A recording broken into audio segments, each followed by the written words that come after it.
Para entender os motivos da atual crise hídrica, é necessária a compreensão das responsabilidades governamentais e das ações que cada um de nós pode ter em relação a este bem tão precioso que é a água. Vamos assistir o vídeo.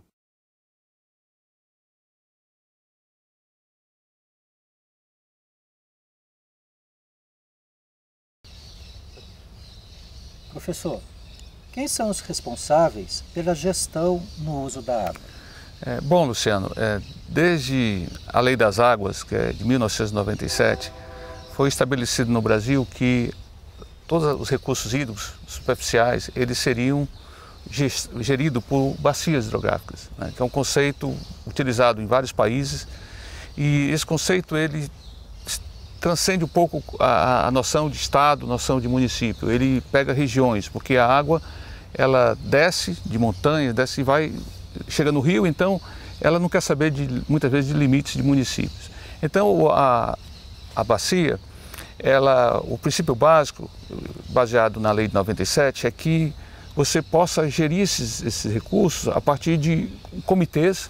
Esses comitês são constituídos por técnicos, representantes da sociedade civil e também do governo, em vários níveis. Então, de certa forma, a gestão das águas se faz por essas instituições. No caso da região do Vale do Paraíba, nós temos, por exemplo, o Comitê da Bacia do Paraíba do Sul, Porção Paulista, e tem também o CEIVAP, que congrega o estado do Rio de Janeiro, o estado de Minas e o estado de São Paulo, porque a Bacia do Paraíba ela termina sendo uma bacia bastante complexa, porque tem interesse desses três estados. Então esses três estados estão lá conjuntamente. Fora isso, nós temos também, claro que a população já está dentro, de certa forma, porque ela participa do comitê, o estado também, mas tem outros órgãos de suporte.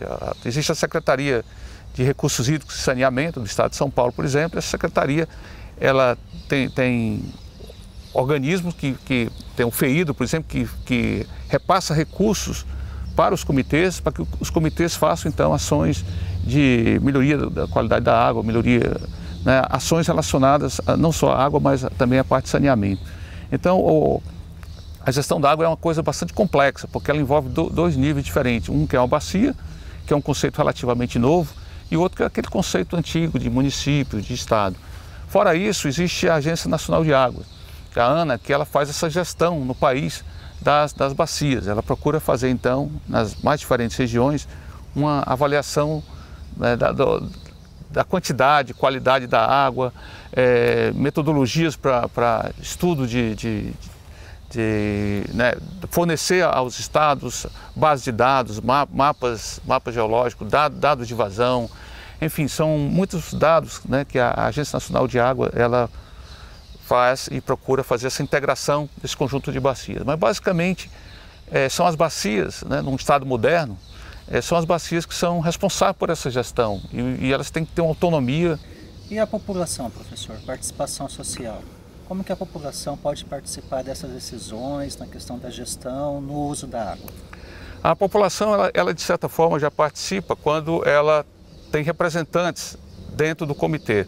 Mas é claro que medidas simples como redução em casa, né, né, até se fala, são coisas que são colocadas já bastante aí, redução os banhos tem que ser mais curtos, você não pode ficar tomando banho, né, muito tempo, você tem que fechar a torneira, não pode ficar lavando calçada com água, a água tem que ser vista de uma forma como um recurso extremamente importante. Não é mais possível a gente usar água como a gente usava, como se fosse um bem infinito.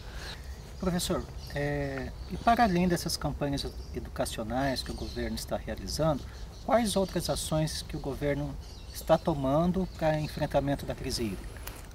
Além dessas medidas que são, a gente poderia dizer assim, paliativas, que são medidas, né, não que as medidas educacionais, a primeira coisa que se espera é que essas medidas educacionais elas venham para ficar. Se, por exemplo, começar a chover agora, porque fala agora que o Cantareira já aumentou, está mais de 10%, e aí já saiu do segundo volume morto, está indo para o primeiro, então eu não preciso mais fazer campanha educativa, porque aparentemente já tem água. Esse processo não é assim, ele tem que vir para ficar.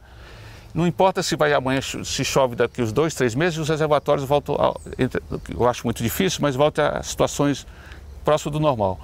Porque é esse o momento para educar. Porque essa crise ela não veio para hoje, ela vai voltar. Né? A gente que estuda dados de séries históricas e considerando o aumento de demanda, a gente sabe que essas crises vão ficar mais frequentes. A gente teve a crise de 51, depois teve 2000 com o apagão, 2001, 2002, né, que os reservatórios não ficaram tão sérios como hoje. E olha, já ficou mais perto. A gente tinha um de 50, veio a crise de 2001, agora tem a crise de 2015. Não quer dizer que não veio uma crise de 2020, daqui a 5 anos. Então a gente tem que se preparar hoje para uma crise que vem na frente. E como é que se prepara? Com medidas como essa, que você comentou, Luciano, que é essas medidas, né, que a população pode fazer, mas o Estado ele tem que aumentar a oferta d'água, porque a demanda está crescendo. Então se a gente quer que o país cresça, todo mundo quer que a economia cresça, ninguém quer ver o país em recessão. Se você vai crescer 2%, 3%, que é um crescimento relativamente pequeno, mas, né, sustentável, de 2, 3% da economia, você vai precisar de energia e de água para manter as indústrias, para manter o sistema funcionando. Para isso você vai aumentar a demanda de água, você tem que aumentar a oferta. Como é que você aumenta a oferta? Você aumenta a oferta ou gerando novos reservatórios, ou seja, mais reservatórios, mais possibilidades de acumular água, ou sistema de transposição de bacias. A gente tem que tirar um pouco essa noção de que transposição não necessariamente é uma coisa ruim, e transposição, não posso ceder água de uma bacia para outra. Isso o mundo todo, os Estados Unidos, a parte oeste, que tem secas bastante sérias, elas funcionam com um sistema de transposição entre bacias. E um estado paga para o outro, enfim, eles fazem alguns acordos entre eles, mas porque você não consegue numa região, porque a água, assim como qualquer recurso natural, né, não é só água, é ouro, é qualquer recurso que a natureza, ele por alguma razão, ele não é distribuído homogeneamente. Né? O ouro está na África, não tem ouro aqui. Então está lá. Água está na Amazônia, não tem água no Nordeste. Então, se ele está mal distribuído num país ou na região, é natural que essa água seja transposta de um lugar para outro, para que uma região não fique tão desenvolvida e a outra não fique. Né? Ninguém pode deixar o Nordeste, porque é semiárido. Você tem que buscar alternativas e eles também têm que buscar alternativas. Então, o governo tem um papel de buscar alternativas que não é alternativas apenas paliativas.